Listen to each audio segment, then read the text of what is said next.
Welcome to the Transforming Trauma podcast. Transforming Trauma is presented by the NARM Training Institute. I'm your host, Emily Ruth, and I'm so glad you've joined us today.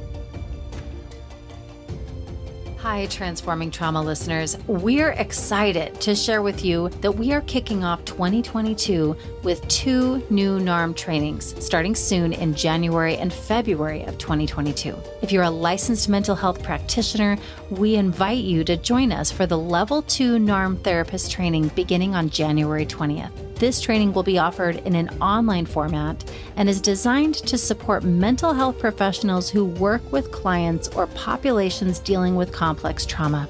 Being trained in NARM, one of the first clinical models specifically designed to address adverse childhood experiences and complex post-traumatic stress disorder, supports therapists to learn how to address the long-term impacts of ACEs and CPTSD. If you are interested in this training, we encourage you to register now and reserve your spot. Please visit www.narmtraining.com/level2online.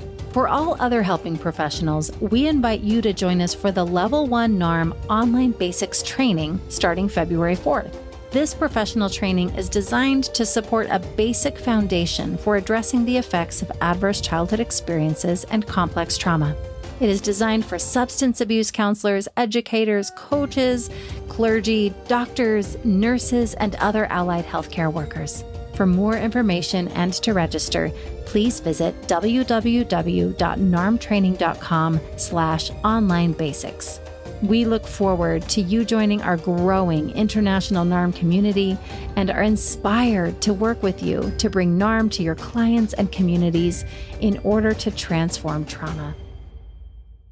Today's episode is kind of a part 2 follow-up from way back at the beginning of the pandemic in April of 2020. Both episodes stand on their own, but if you'd like to hear more after today's conversation and you're a newer listener, you can go back and listen to episode 9. It's a really rich conversation, especially in union with what is discussed today, which we'll get to in a minute. But first, I'd like to introduce you to our host of NARM senior faculty who are joining us. Marcia Black is a licensed clinical psychologist, NARM senior training assistant, and NARM faculty committee member. Marcia has been in private practice for over 35 years in San Francisco and the East Bay area, specializing in treating complex and developmental trauma and other psychological conditions, including depression, loss, anxiety, relationship issues, and addiction.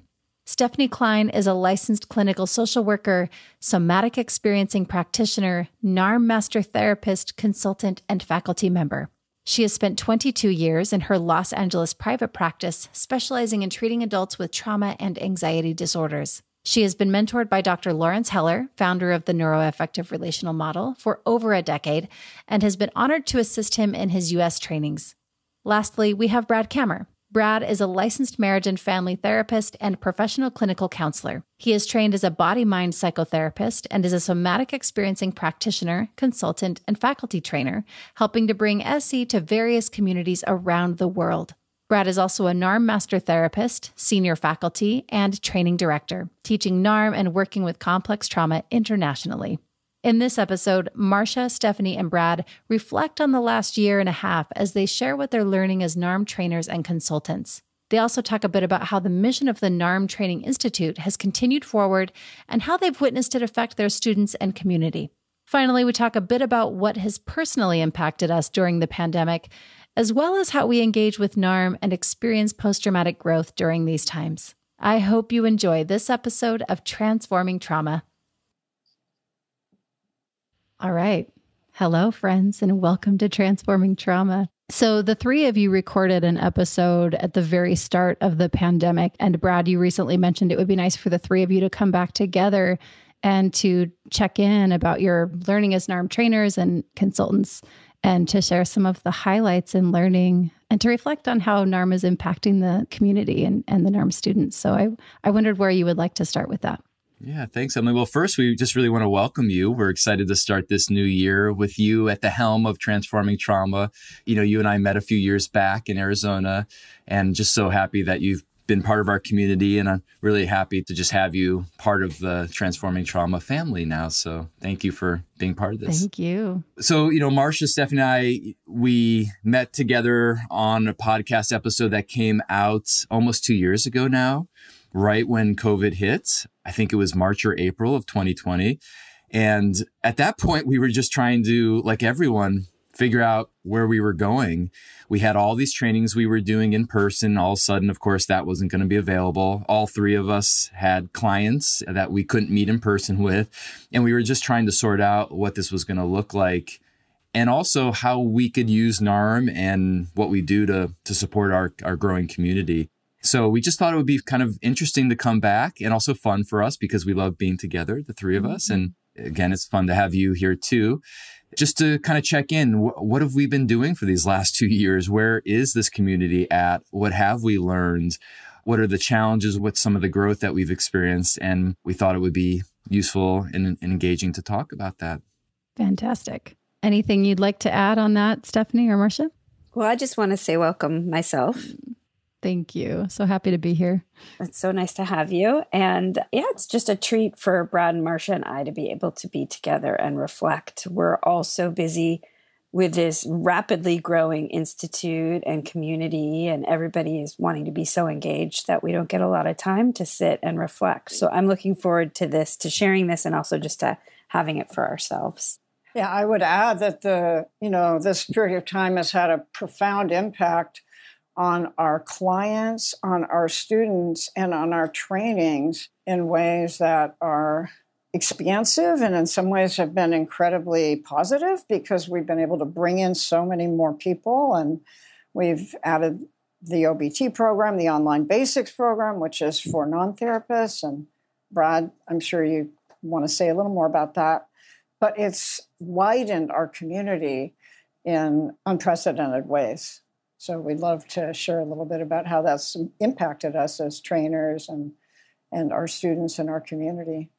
Beautiful. That leads really well right into the first question I had, which was really, I wondered how the three of you experienced the NARM community growth since almost 2 years ago. Yeah, I think we're all pretty surprised with where we are and how the pandemic really forced us in a way to reimagine what was possible. And now we have 4 levels of our training where we used to have 2. And we're bringing in people now together from all over the world and from different allied helping professional backgrounds that to the level 1, to our online basics training, which is something that we didn't have the capacity to do before. Just incredible addition and making this world we're all going through the same thing right now, which is also so unprecedented that everybody in the world is part of the same collective trauma. And so to be able to come together, I mean, sometimes we have representatives in the online basics training from 20 different countries. And that is just incredible right now. And to think about the fact that, for me anyway, because I co-teach the level 1, the online basics training with Brad, to think about the fact that there's now 2 people in Romania who will be NARM informed. There's now people in India and in so many countries that are NARM informed, and then they send people. So there's more and more and more. And just to think about the ripple effect of that all over the world, which is something that I do not think that we would be in this position without the pandemic. Mm-hmm. So that's pretty amazing. Brad, what are your thoughts? Yeah, I wanted to add just, I can speak from my experience, although I've heard this being reflected by a lot of people, is when we first went into kind of isolation, social distancing back in March and April, many of us were working from home, and the ability to have this connection, and there's many levels of it. It's not just being together on the screen, but it's also the learning, the growth, being together when there's challenges. Some of our friends were getting sick with COVID, or just the uncertainties about being laid off. And, of course, in the United States, there was a lot of social unrest that was happening that we were supporting each other through and learning from. So it's weird, because the silver lining of the pandemic was that actually, in some ways, it really increased our capacity for social connection and engagement. And I think that, beyond just the growth that Stefanie mentioned, which is also super exciting, it's also just the depth depth of connection. For me, it was like the biggest resource. I told the story in one of my trainings that this is probably like 6 months after in California, things that were really shut down. And so people were back not in school still and all that kind of stuff. And we were on a hike and I ran into some friends that actually lived close to us. And one's a teacher, one worked for a nonprofit. And we spent about a half an hour, in distance in nature chatting because it was a kind of an awkward situation. We hadn't been in a social situation like that in a long time. So they were excited. We were excited. And they spent like 20 minutes, like really venting very much about all of the pain and the distress. It felt very negative, like what they were experiencing. As I was walking away, I said to my wife, I said, like, I felt almost guilty because I have the best job in the world. Every weekend, I get to be with people from all around the world and not only get to be with them, but get to do this really heart-centered growth work. And I know also that it has all these ripple effects as well. And so it was just a really interesting experience. Like so much suffering was happening. And yet something that was happening here as we stayed connected was just such an incredible resource.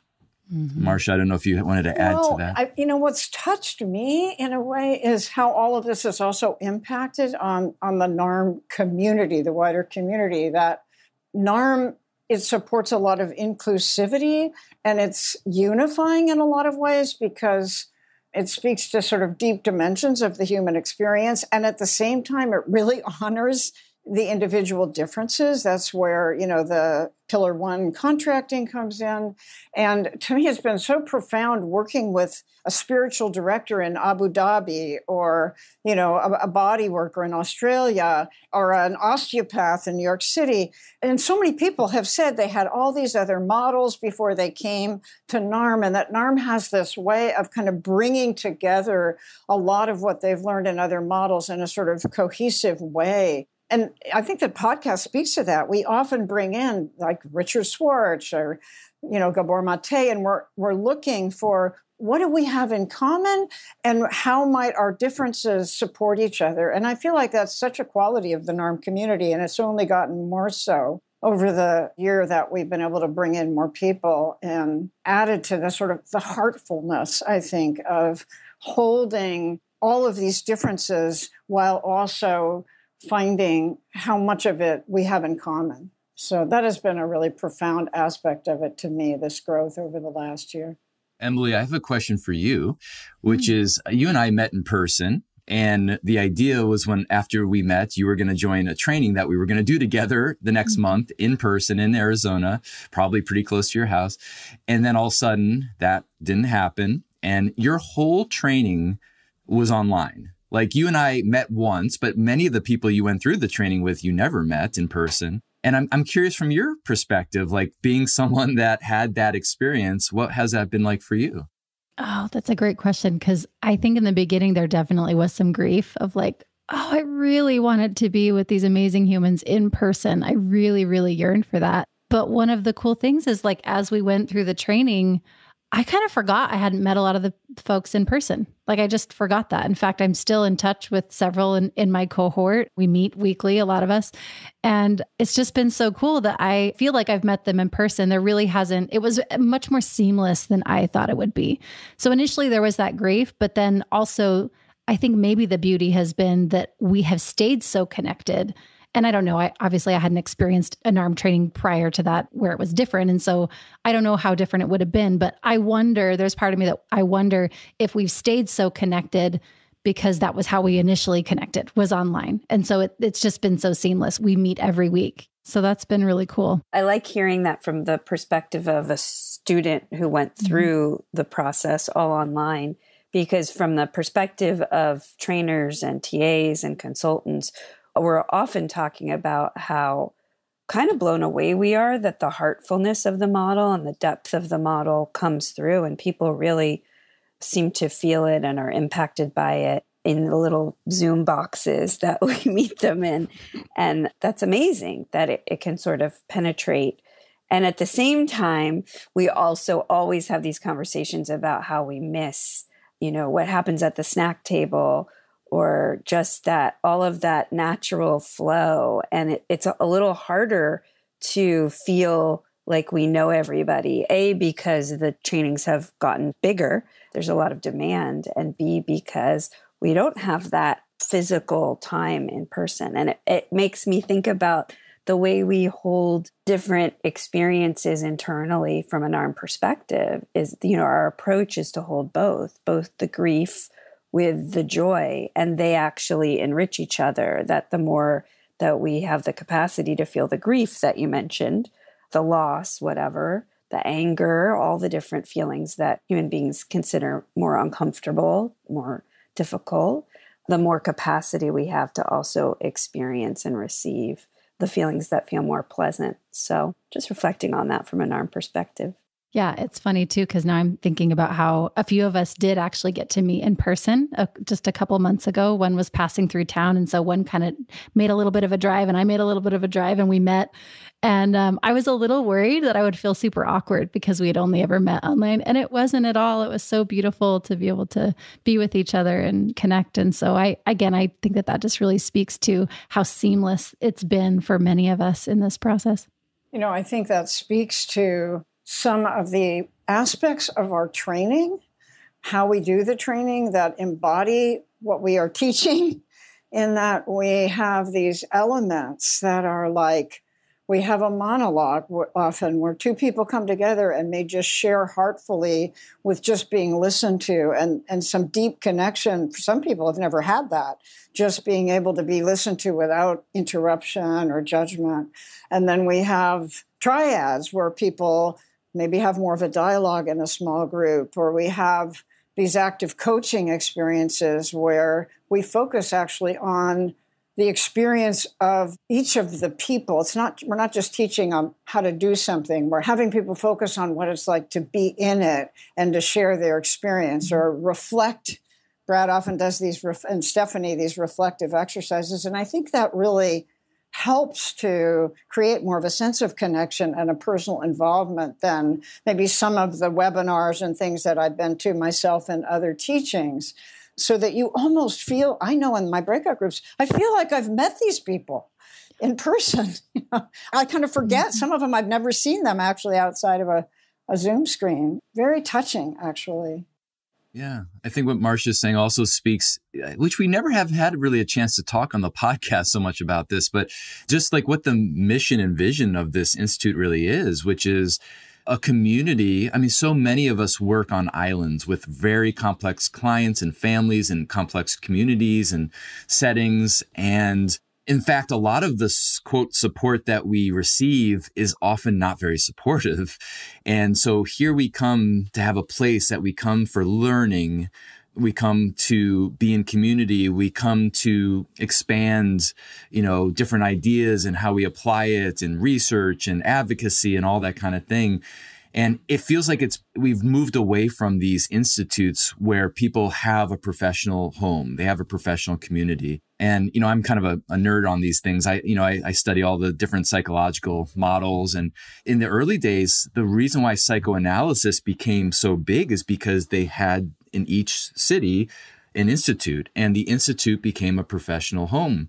And that spawned all sorts of interest and new ideas and new applications and people who refined the model and evolved it in different ways. But it also became a place where people had their connections. And I think living in a society like the United States, where just in the last 10 years, the number of people that go to practice their religion in group settings has dropped significantly. People are not connected to their extended families. Our social circles have gotten much smaller. They're replaced more by online social media outlets. So it's like our world has gotten smaller and smaller. And to have this opportunity to kind of be in community, it is one of the missions and visions. So again, I think going back to what Stefanie said before, just the way that this pandemic kind of helped elicit that and expedite our process has been really exciting. I don't know if this brings us into the next topic or not, but as Brad was talking, it just made me also think about how clearly hungry people are for just that community, a professional home, to not be alone in this very complex work. And I know that Brad and Marcia and I really experienced that through the sheer numbers of people who reach out to us between modules for active coaching and consultation. educational consultation about this model and really just want more and more and more. And I think part of that is it is exciting to learn this model, and it's a complex model to learn. But I think part of it is just what Brad was talking about. It's that know that there's a place they can go to be truly supported in the work that they do in the application of NARM. And that, I don't know that we knew how much we were craving that, but now we know that the pandemic has illuminated that, I think. But I think it was always there. I would add, this sort of relates to some of the other topics that we might get into, that the specific focus that we have in NARM on the experience of the clinician as a huge part of the learning and the growth, I think adds to that hunger, because I'm sure everybody, I would say this for myself, that I get as much growth out of learning and the training and even the coaching and the teaching as I give. And I think people recognize that when they do a consultation, they're learning how to be with their clients in a way that also enhances their own connection to themselves in a meaningful way, and then often to me in that circle. And I had a student that said to me this week in a consultation that NARM was the first training that she'd had in which the therapist mattered.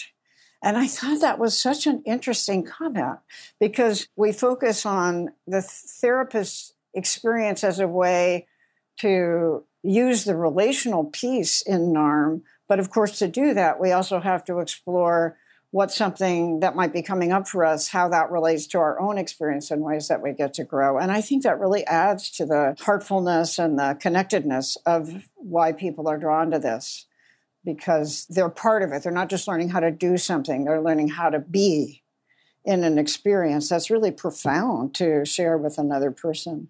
And I think it's unfamiliar and even scary to some therapists. It's interesting, because, the three of us do so many consultations and supervision for different therapists. And it's just so common that a therapist will come in and immediately want to start focusing on the client. And it makes sense, because that client they're having some kind of challenge with that client, or they're confused or need some support. But by definition, the way that they're relating, even how they think about that client, is being filtered by the person. So if you had 10 different therapists, they'd all have 10 different experiences of that one client. And so for me, I don't think you can do consultation or supervision with therapists without starting from how this is actually impacting the therapists internally for themselves, because that is going to help us illuminate then how we're organizing ourselves in relationship to our clients. And some of the obstacles that we might be feeling coming externally might also be partly because of how we're responding internally. And when people start to understand that, it gives them a lot more sense of agency, a lot more sense of hope. It's like, oh, maybe it's not all about this client is hopeless or they're creating all this difficulty or stuckness, but it also could be about how this client is triggering things internally for me that I actually can learn about. And that can be part of the relational healing that we're doing with our clients. Brad, I'm just taking this in again, thinking of it from a student perspective. That really was what I was drawn to with NARM, because I discovered, I think, your free webinar.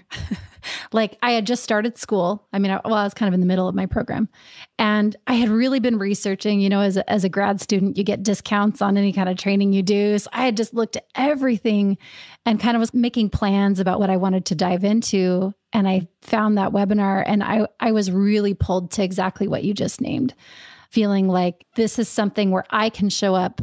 I'm a human. I'm in the room. My experience is important. I was so drawn to that because I was missing that in other things that I had looked at. So I'm just taking that in, everything that you just said. I appreciate it. Yeah, Stefanie now has taken over the intro webinars from me. And one of the things she does in these is to show an active coaching demonstration. So most people who are listening to this won't know what that means. And so it's something that Marcia, Stefanie, and I do all the time. And I think I'm speaking for all of us. We love it. And I think the students, you'll have to tell us, Emily, but I think the students really love it. I loved it when Larry did it with me too, which is that we have a client, we have a therapist. These are usually two students in our trainings.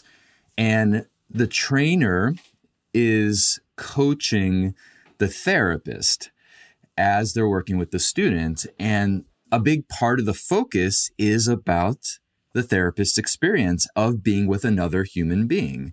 So secondarily, we focus on all the interventions, the skills, but primarily it's about supporting the human in that role of a therapist in that moment. And it's dynamic, it's exciting. It feels, again, I can't speak for everyone, but it feels very supportive. And instead of, the educational trauma that we've all experienced where someone's like behind a one-way mirror or has a little earpiece and is getting a lot of like barking at them, this is really like a collaborative process where we are really wanting to understand how it is for the therapist so that we can be more available for supporting the client. Yeah, exactly. Marcia, Stefanie, anything you wanted to add about the active coaching? I just know that's something that we really, I think, have all enjoyed and the students are getting a lot out of it.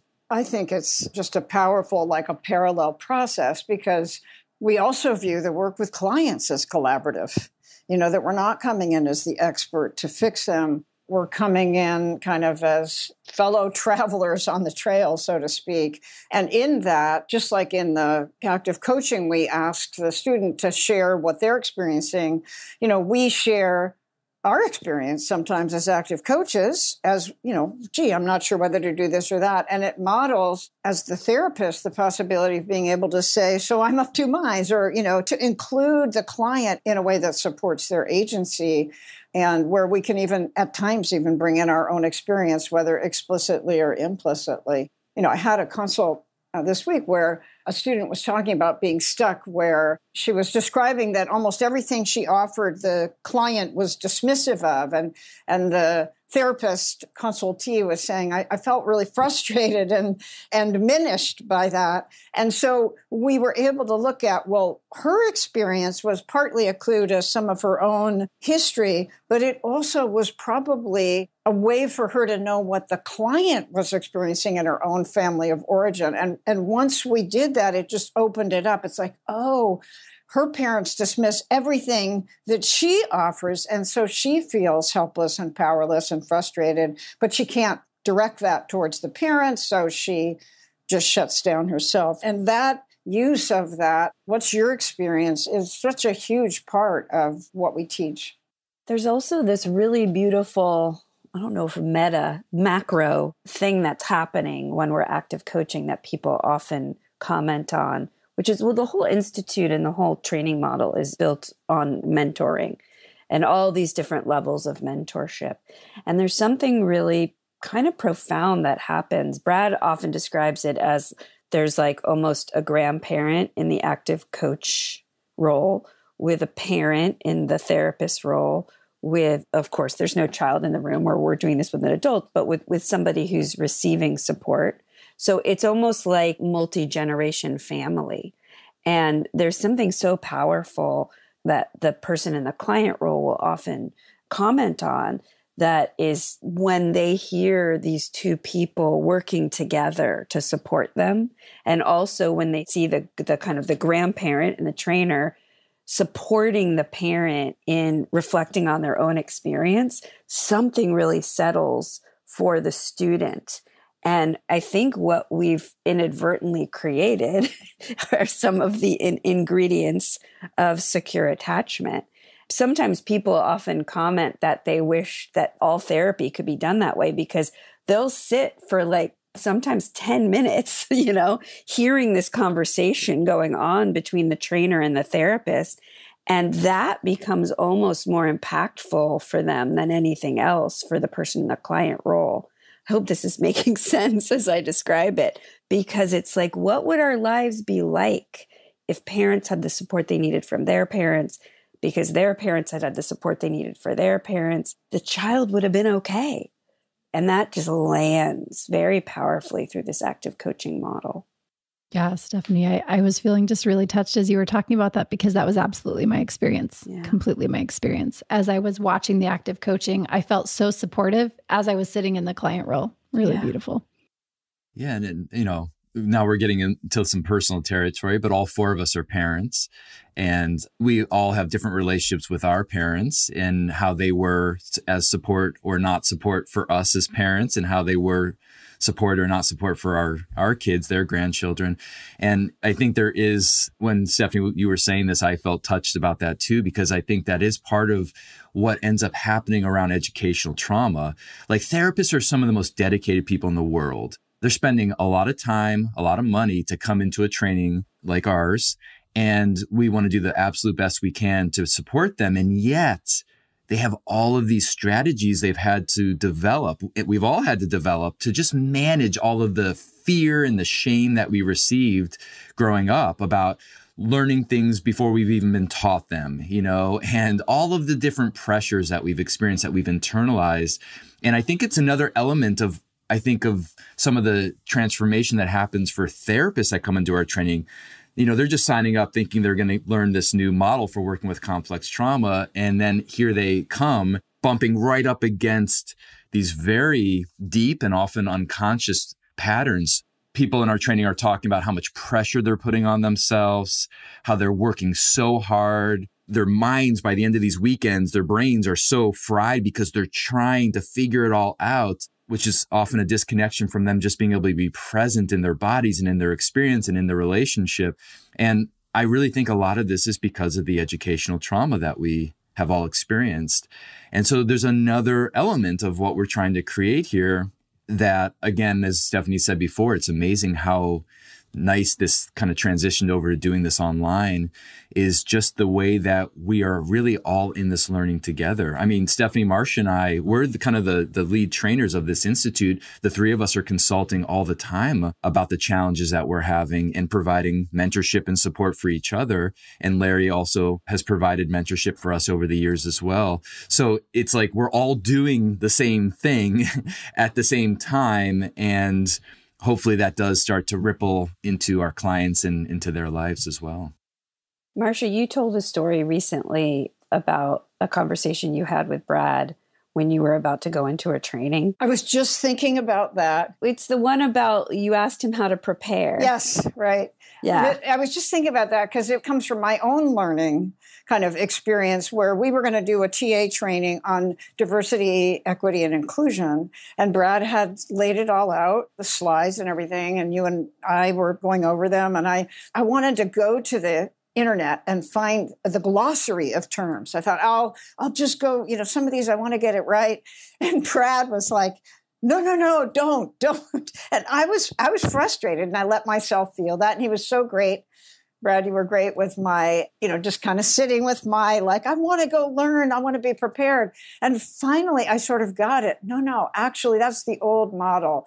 You just were inviting me to sit in the not knowing and the uncertainty. And I can feel emotional even saying that. We have to be able to do that, actually. We're expecting our clients to be able to sit in really painful states, on the way. And if we can't sit with those states of confusion and uncertainty and not knowing, and for me, even pain to be told, no, don't do this strategy that you use to prepare yourself. And it was so powerful just to go to the training and not knowing and just be in the not knowing with everybody, including the TAs that were in the training.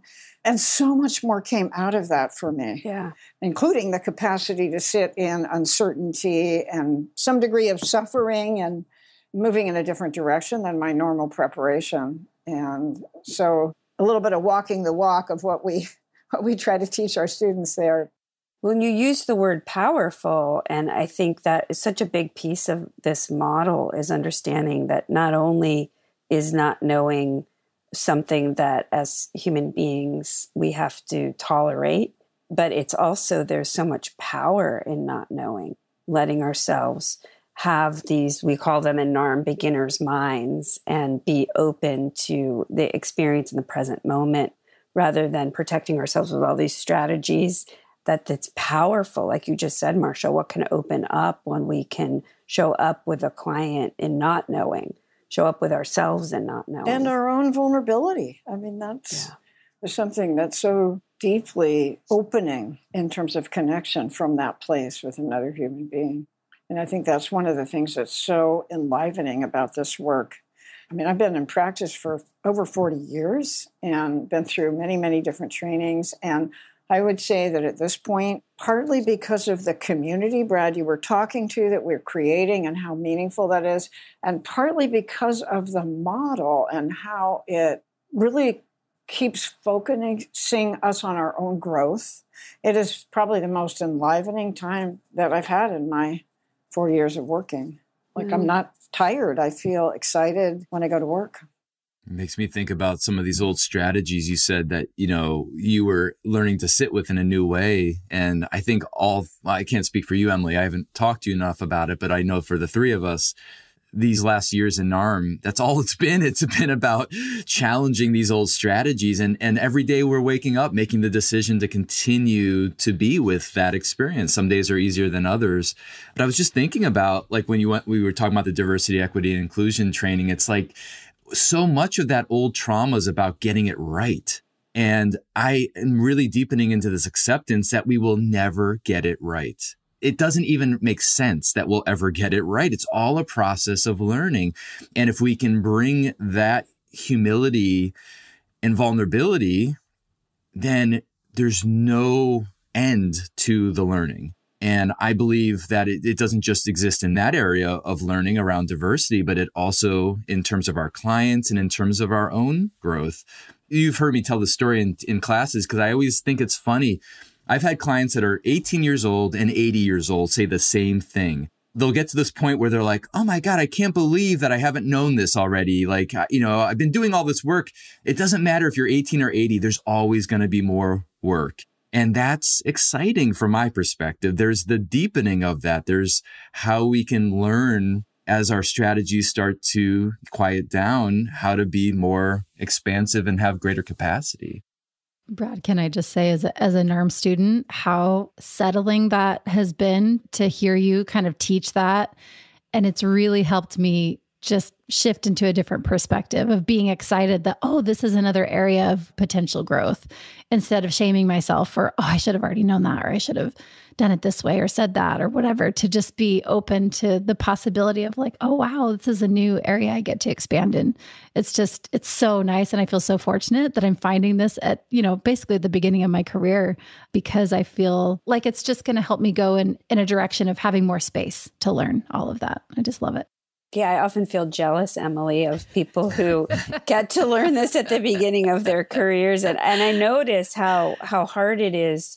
I mean, I was in practice for a solid 15 years before finding NARM, and a somatic model a few years before that, thank goodness, in somatic experiencing. But there's so much undoing and kind of unraveling of the ways that we've learned to be in this role through, as Brad was saying before, through so much pressure, through so much willing and efforting, which then, of course, we all know as NARM learners, harkens back to what attracted many of us to this role in the first place, the way that we had to, in our own early development, attune to others. And, many of us grew up being those people in our world who, were there for everybody else and got really good at it. So just thinking about how all of that links, I could go back even further to the intergenerational of all of that, but like there's no end backwards or forwards. I mean, as Brad was just saying, like this is our life's work to keep learning and to keep growing. And also as we're doing that,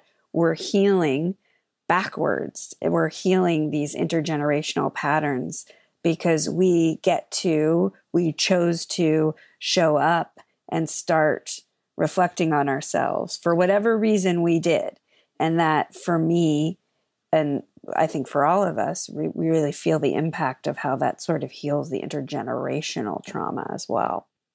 I'm curious if this takes us into the territory of reflecting on, what's been personally and professionally most impacting this last year in working in the NARM space. What's been the most fulfilling thing for all of you? For me, it's definitely the most fulfilling thing has been the interaction with students through consultation and active coaching. The being able to be in that role. And I think Marcia was saying this, like I learn every time. something for me. But whether it's doing the group case consults where maybe 8 or 9 people get to share something and everybody is a part of that learning with them. There's all this vicarious learning, or whether it's these small active coaching groups where there's this combination of learning and kind of levels of support I was talking about. And also people are working with material that gets in the way for them in their lives at the same time. So there's so much happening. And I really also feel very fulfilled by the one-on-one consultation that I get to do where something lands in a different way, something that they've learned or heard, and they're struggling with applying it. And then, when that lands and I feel the relief of that and I get to see that settling that happens for them and they get to go back into their work from a new place inside, for me, that's the most fulfilling.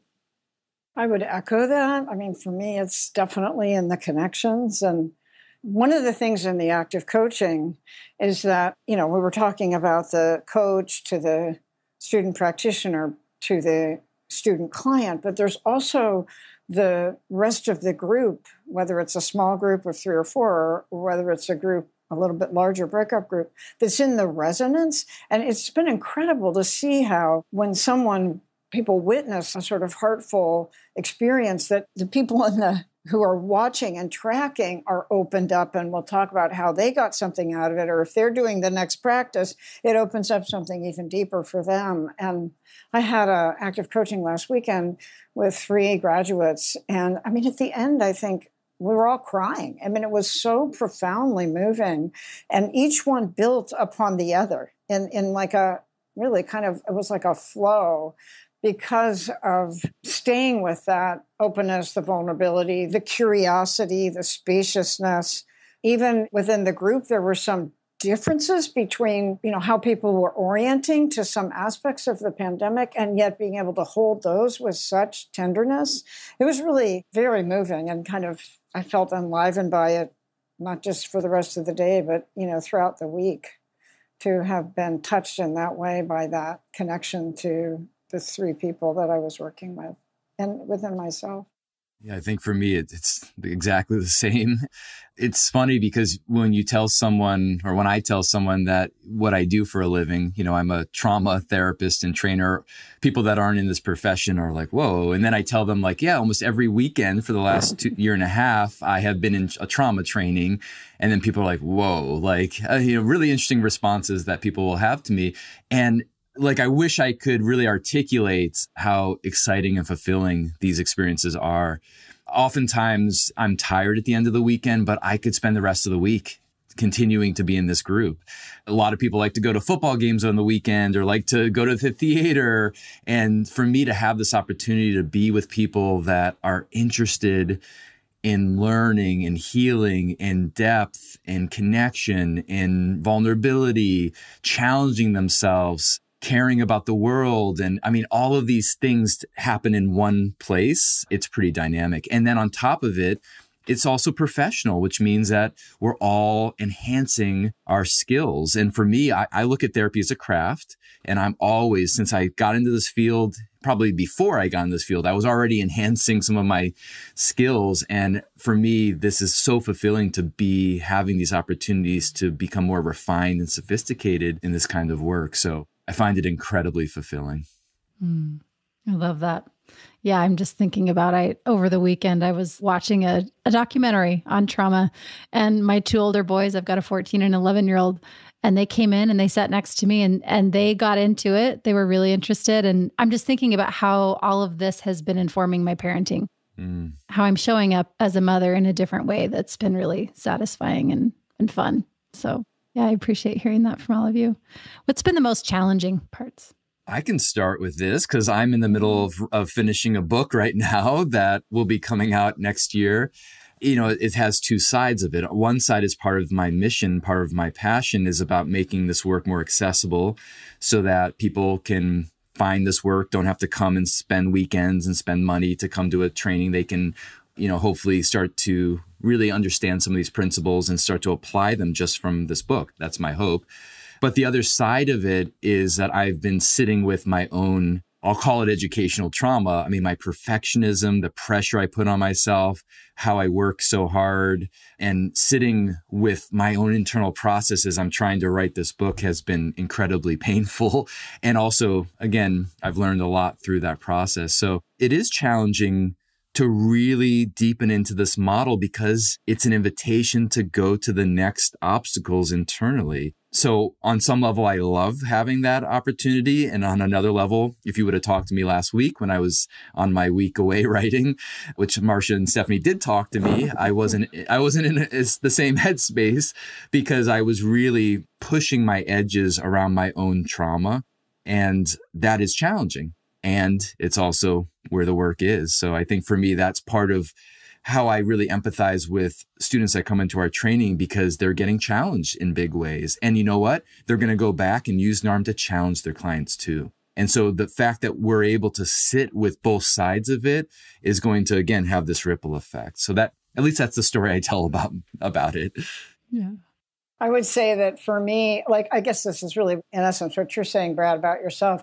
The challenges are also the gifts. The challenges for me are where I come up against my learning edges or my own sort of personal kind of places where it's hard to let go. I mean, I have really learned that less is more, so saying less is actually, and trusting in the allowing more to arise from the client or the student. I mean, that's always, being an oldest child and sort of responsible one, doing more was always really a good idea. And sort of sit back and then to recognize, gosh, it's so different to work less hard and to trust more in the process. And that if we get out of the way or help the client get things out of the way, their own natural life force will come forth. So it's when I get sort of challenged by, sitting in really unbearable states, like helplessness. There's been so much of that during the pandemic. And rather than wanting to fix it or give something that'll make it better, just to sit in it with my clients and feel it, sometimes it's pretty hard, painful to do. But at the same time, it's opened up so much for me personally, and certainly has made my work a lot better. You were talking about your kids. I will say this, my oldest son is just finished level 2 training. And it was such an interesting experience at times during it where Brad would be teaching something and I would say, does this happen in our family? Or, how is this for you? So again, it was so exciting to share this with him. And he's just crazy about NARM. And at the same time, also wow, here we are talking about a model of development and growing up. And here's my kid who's, also in his own process learning. So that also was sort of humbling. And I mean, it certainly created a lot of connection that probably we wouldn't have had before. But it also made me look at things too that I might not have looked at otherwise. So, the challenges are often the portals to new things. We definitely don't grow when we're comfortable. So I mean, I could go on this topic of the challenges. There's so many challenges. For me, I'm thinking first and foremost of the challenges of being a human being at this time. And not just the COVID of it, but all of the different things that are going on around us. I mean, I'm thinking about, just like climate change and the things that that's bringing in. I mean, it's been more than once that Brad has been teaching at the same time as waiting to see if he has to evacuate because of a fire. This is a challenging time to just be a human on so many levels. The heartbreaking things that are happening around us all the time.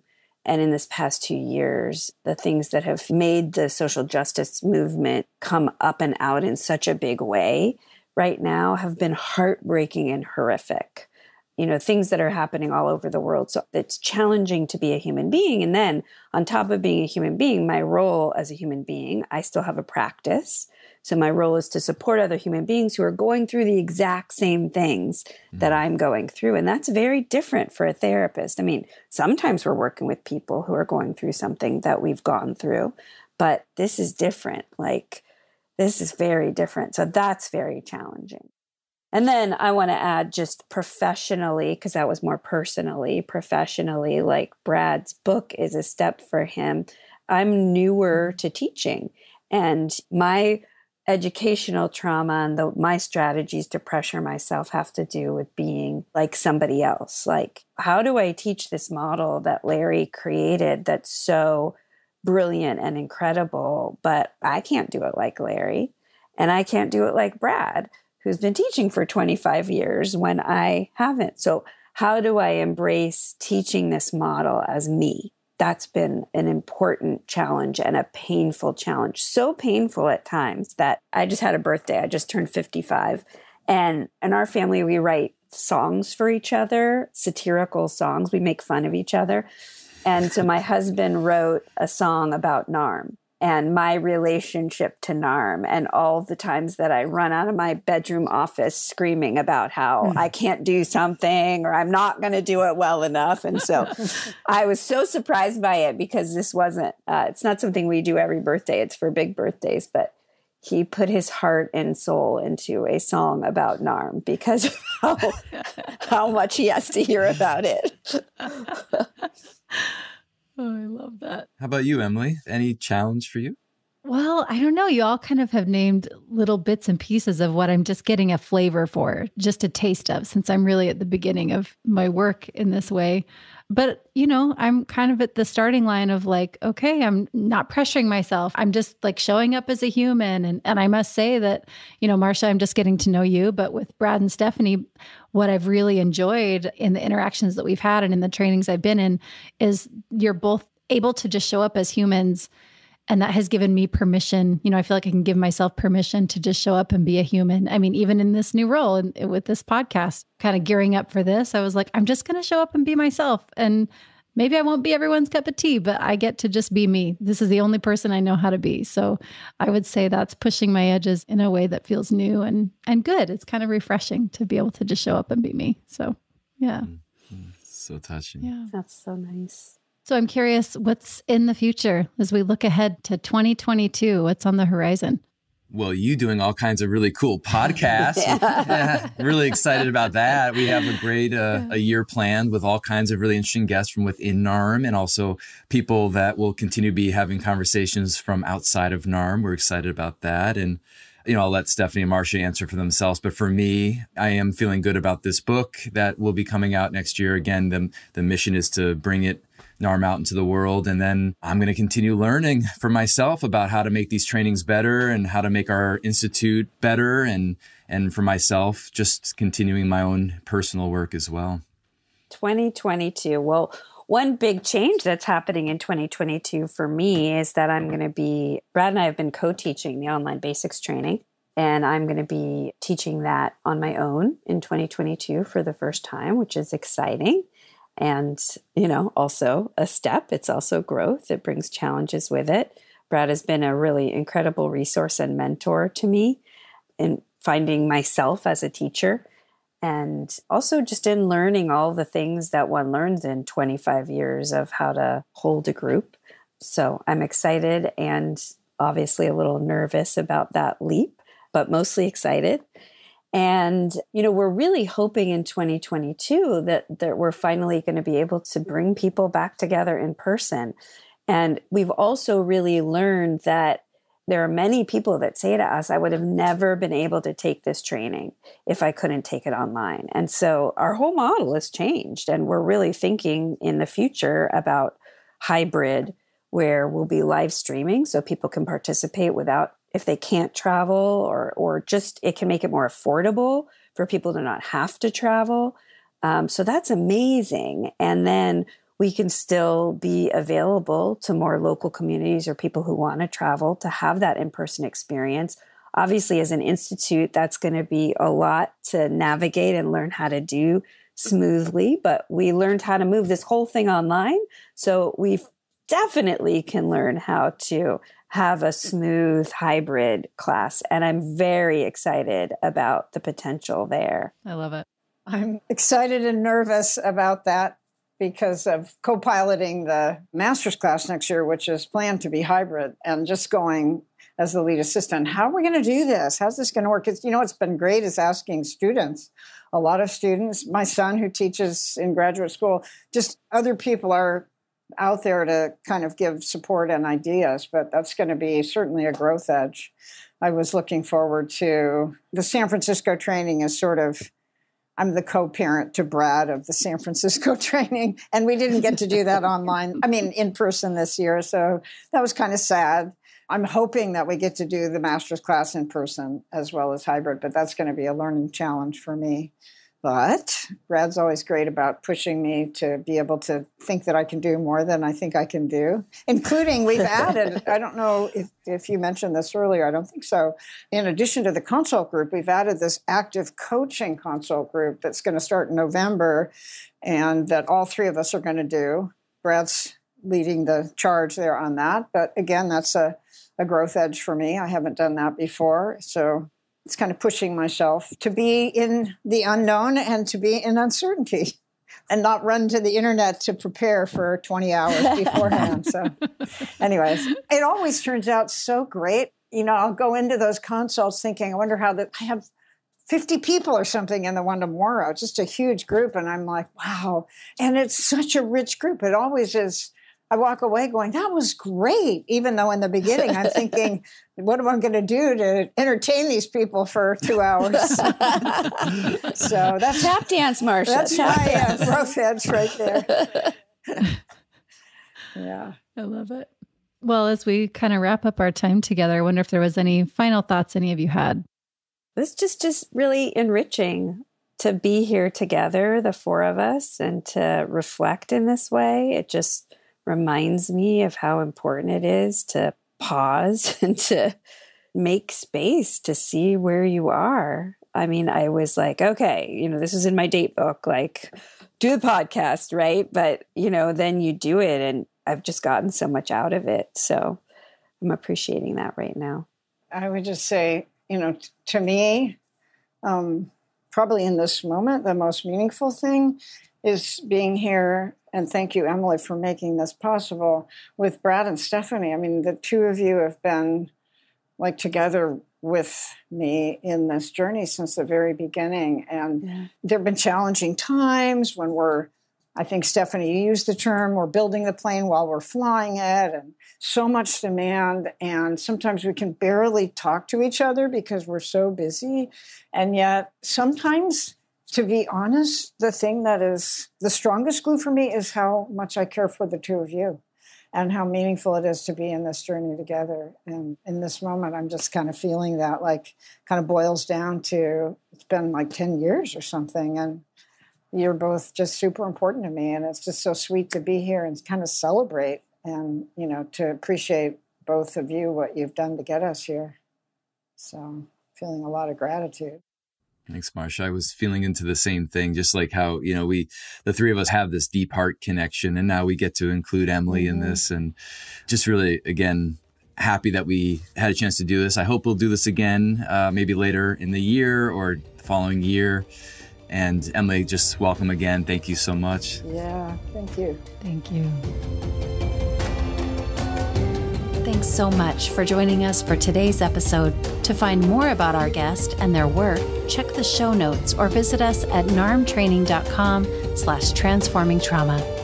If you're a licensed mental health practitioner, we invite you to join us for the Level 2 NARM Therapist training beginning on January 20th. In this training, you will learn a comprehensive developmental framework and clinical approach. For more information and to register, please visit www.narmtraining.com/level2online. For all other helping professionals, we invite you to join us for the Level 1 NARM Online Basics training starting February 4th. In this online training, participants will learn more about the changing field of trauma, the framework of the NARM approach, and how NARM, one of the first models specifically designed to address CPTSD, can support professionals in the growing trauma-informed field. If you are looking for more advanced training in understanding the impacts of attachment, relational, developmental, cultural, and intergenerational trauma, join us for this Level 1 NARM training to become a NARM-informed professional. Please visit www.narmtraining.com/online-basics. Thanks to Andrea Klunder and the Creative Imposter Studios for producing and editing, to Tori Essex for our album art, and to Brad Kammer for the creation of this podcast. We look forward to building community, connection with you, and changing the world by transforming trauma.